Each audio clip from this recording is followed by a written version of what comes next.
ঝালকাঠি এক আসনে জামাল ভাই যে কজন প্রার্থী এর মধ্যে যোগ্য প্রার্থী, এই জন্য আমি 17 বছর ভোট দিতে পারি না। এবছর প্রথম ভোট ধানের শীষে দেব।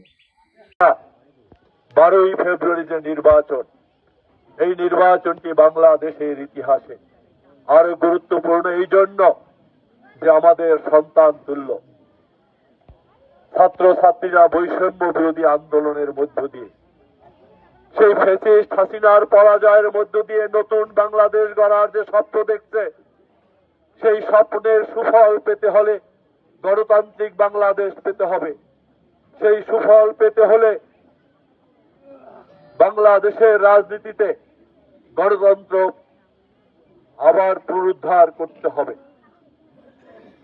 তার জন্যই গত 17 বছর কাজ করেছেন আমাদের নেতা তারেক রহমান। আপনারা দেখেছেন, বিদেশে বসেও আমাদেরকে এই নেতৃত্ব দিয়েছেন আমরা যাতে রাজপথে থাকি।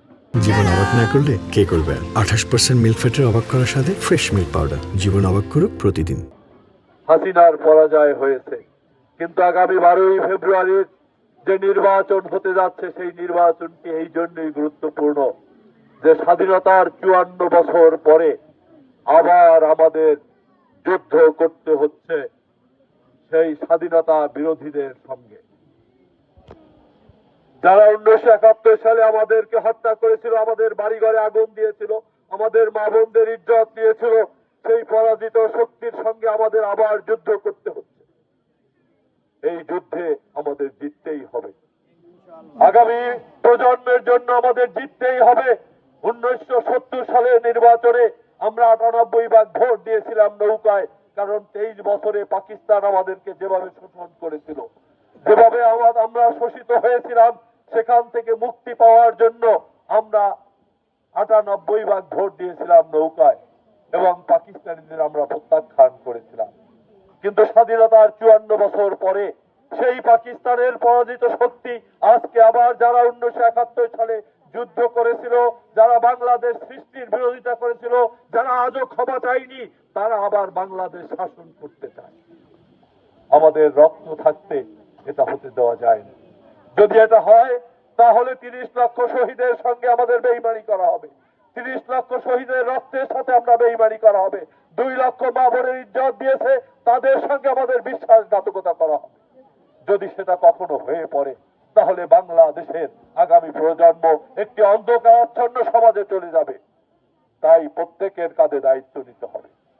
1971 সালে যেরকম নিজের সন্তানের মায়া ছেড়ে, মা বোনের মায়া ছেড়ে, মায়ের কাছে কথা না বলে গোপনে সন্তান দেশের জন্য যুদ্ধে গিয়েছিল, ভাইয়ের সঙ্গে বোনের সঙ্গে কথা না বলে ভাই যুদ্ধের ময়দানে চলে গিয়েছিল, মা বাবাকে না বলে আমাদের বোনরা সেদিন আমাদের আর্মির ক্যাম্পে গিয়ে আমাদের যুদ্ধাহত সেনাবাহিনী মুক্তিযোদ্ধাদের সেবা করেছিল।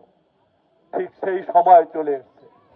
আমি এই পাটিকালঘাটার এই উঠান বৈঠকে বলে যাচ্ছি, আপনারা ঐক্যবদ্ধ হয়ে প্রত্যেক ঘরে ঘরে যাবেন আগামী 12 তারিখ, যাতে এখানে শূন্য ভোট নিয়ে ওই পাকিস্তানি পরাজিত শক্তিরা এখান থেকে হেরে যায়। তার মধ্যেই হবে আমাদের আগামীর বাংলাদেশ। তার মধ্যে থেকেই আমরা স্বাধীনতার বাংলাদেশ পাবো। তার মধ্য থেকেই আমরা মনে করব আমাদের যে শহীদরা রক্ত দিয়েছিল, তাদের ঋণ আমরা শোধ করতে পারবো। নতুন উন্নত বাংলাদেশ দিয়ে আমরা সকলকে আবারও এই প্রত্যাশা রাখি, এই আহ্বান জানাই, আমরা কোনোভাবে ব্যর্থ হব না। আমাদের বাংলাদেশের মানুষ ব্যর্থ হতে পারে না। যারা বাংলা ভাষার জন্য পৃথিবীর একমাত্র জাতি, ভাষার জন্য যারা জীবন দিয়ে ভাষা রক্ষা করেছে, যারা নিজেদের জীবন দিয়ে দেশ রক্ষা করেছে, তারা হারতে পারে না ওই পাকিস্তানি পরাজিত শক্তির কাছে। আমাদের জিততেই হবে। সবাই ঐক্যবদ্ধ হয়ে মাঠে থাকবেন, ভোট দিবেন ধানের শীষে, এবং আমরা আশা করি বাংলাদেশ একটি উন্নত গণতান্ত্রিক বাংলাদেশ হবে। এই প্রত্যাশা রেখে আমি আমার বক্তব্য শেষ করছি। সবাই ভালো থাকবেন। আল্লাহ হাফেজ। বাংলাদেশ জিন্দাবাদ। শহীদ জিয়া অমর হোক, খালেদা জিয়া অমর হোক, তারেক রহমান জিন্দাবাদ জিন্দাবাদ। জিয়াকে আমার ভালো লাগে, তার ছোটকাল থেকে তার বক্তব্য দেখেছি টিভিতে। এবছরে আমার প্রথম ভোট, তো এই জন্য এবার ধানের শীষে আমি ভোটটা দেবো ইনশাল্লাহ।